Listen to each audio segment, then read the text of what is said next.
take a look at the French President Nicolas Sarkozy yesterday with President Obama.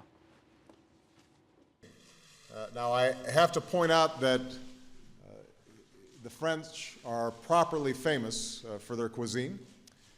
And so the fact that Nicolas went to Ben's Chili Bowl for lunch, I think shows his discriminating palate. My understanding is he had a half smoke. So he was sampling the local wares, and we appreciate that very much. That is awesome. The local wares. The local wares. When in Rome, I suppose. Ana Marie Cox. Hi. And GQ. happy birthday. Thank you. Thank you. Thank you. Thanks for celebrating with us. Anna, I want to start with the president's announcement this morning about expanded drilling. Clearly, this is a move to try to appeal to a broader swath here. I totally thought you were going to say this is a move to try and get Sarah Palin to respond on Facebook. Well, it may be that as well. That would be a lot of fun. But they're going to have like a Twitter war, the president. Until or unless we see that, what do you make of this? I mean, this is a lot of Democrats are saying there's a lot to negotiate away before you're giving anyone at the table. Yeah, I mean, I think it's almost a thumb in the eye for Republicans to say, like, see, you try to paint me this way, but I'm gonna zig where you thought I was gonna zag. Maybe that's his basketball strategy as well.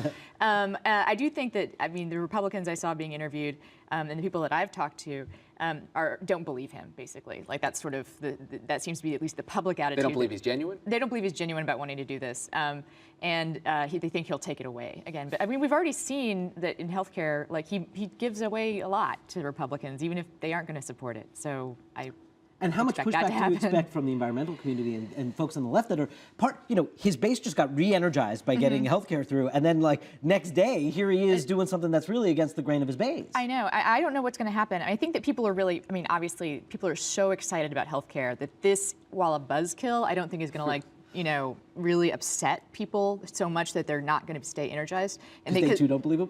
Well, actually, we're going to see, like you guys are saying before, this is the beginning of the beginning of the beginning. And so we don't know what it's going to look like. And if we have strong legislation on cap and trade out of this, like, that's going to make up for a lot. And Anna, yesterday at the White House, David Axelrod told us he's not giving up on Republicans, and I think this is more evidence of that. We put the question out. I find that kind of sad, though. Well, I mean, let's get into it. I put the question out to Twitter: should the president even be seeking bipartisanship, or are the Republicans just going to leave him at the altar again?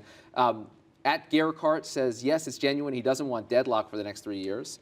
And at Darth Glenn Beck, who is no relation to the real Glenn Beck that we know of. It's Darth Glenn Beck. Darth Glenn Beck is a different person. No reason to stoop to the GOP level. Obama should try to include them in government. If they say nay, oh well. There may be something to that.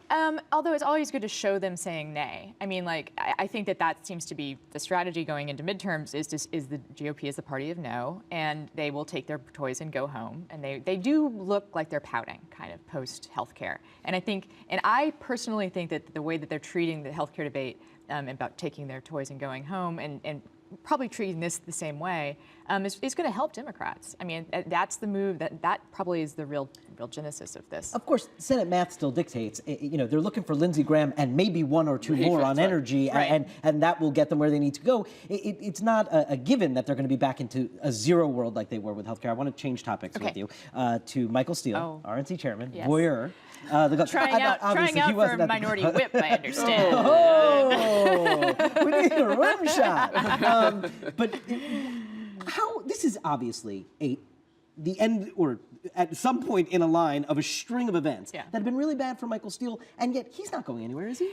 I've been calling him the Joe Biden of the GOP because at this point people just kind of expect him to make mistakes and that they're laughable, and then we just move on. Although I have to say, like, misstatements are very different than misspending.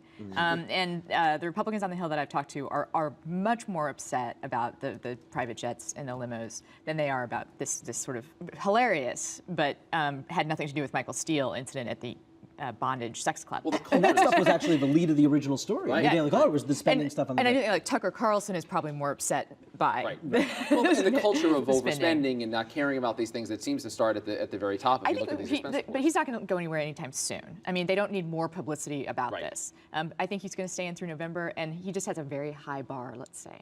about in November. Well, and the question would be whether he runs again, but it seems to be he'll just be increasingly irrelevant. I mean, I think so, and I think there'll be a natural place to break after the midterms. And the expectations are so high that for the midterms for the Republicans, there's almost no way that he can reach them, especially given his history. Right. If they don't regain these majorities, he's failed at his mission. Yeah. It'll be very easy for them to exactly. find someone else. Ana Marie Cox, GQ, thanks for kicking off year 2 of Top Line. Year We 2. appreciate it. Thank you very much. That does it for this edition of Top Line. Be sure to click us on again tomorrow. Twitter.com/The Note. We're looking at you, Darth Glenn Beck, and all the others. Darth Glenn Beck. Now, is that a regular thing on Twitter? Like, to be the Darth something?